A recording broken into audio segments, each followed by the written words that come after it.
badhe gawe tayub. Muga-muga Bud lancar sak teruse kowe mari ndedeg-nedeg marai get-get era rero. Durung ditungani Kibot mau Mas. apik kok ngono kok.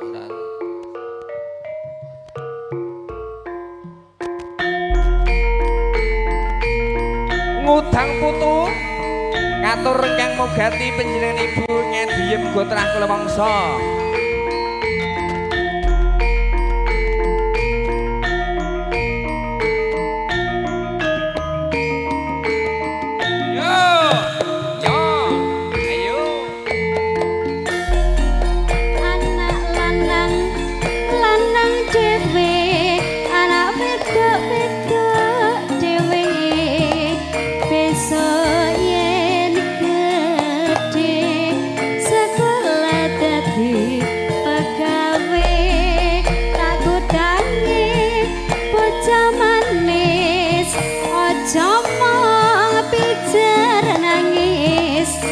Dia bocah sing wasis pinter maca pinter nulis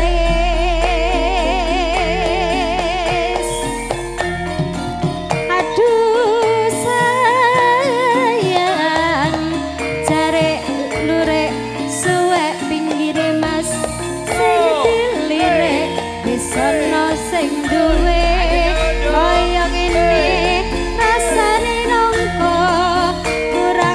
dicampur gula kaya ngene mas rasane wong tresno rino bengi ketok ning mata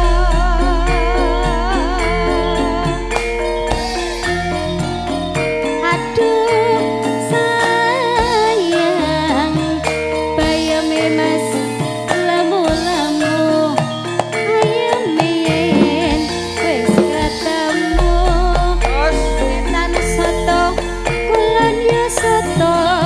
tengah-tengah sotoku bali kulon bojo mas etan ya bojo ora kaya bojo saiki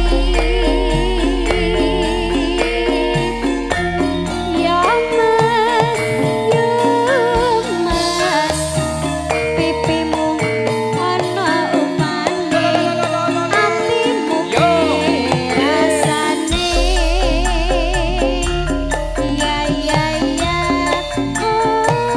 Ketemu jodoh. Terus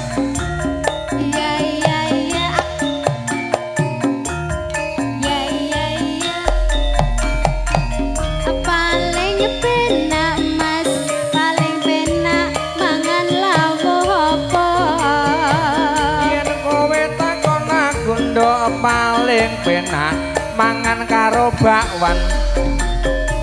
paling penak mas paling penak nikah entuk sapa Yen kowe takon aku paling penak rabi karo Pak Bayan.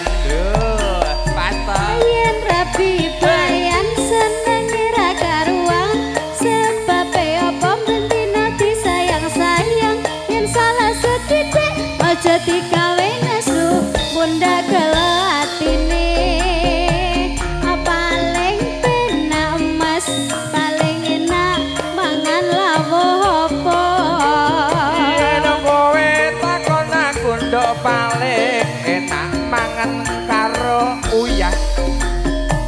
paling penak mas paling penak nikah entuk sapa Yen kowe takon aku paling penak rabi karo Pak Lurah.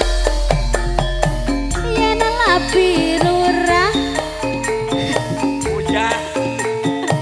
bendina digebyah ya yen salah sedidik aja digawe nesu bunda gelo atine prawan apa rada Padha wae sing penting atine.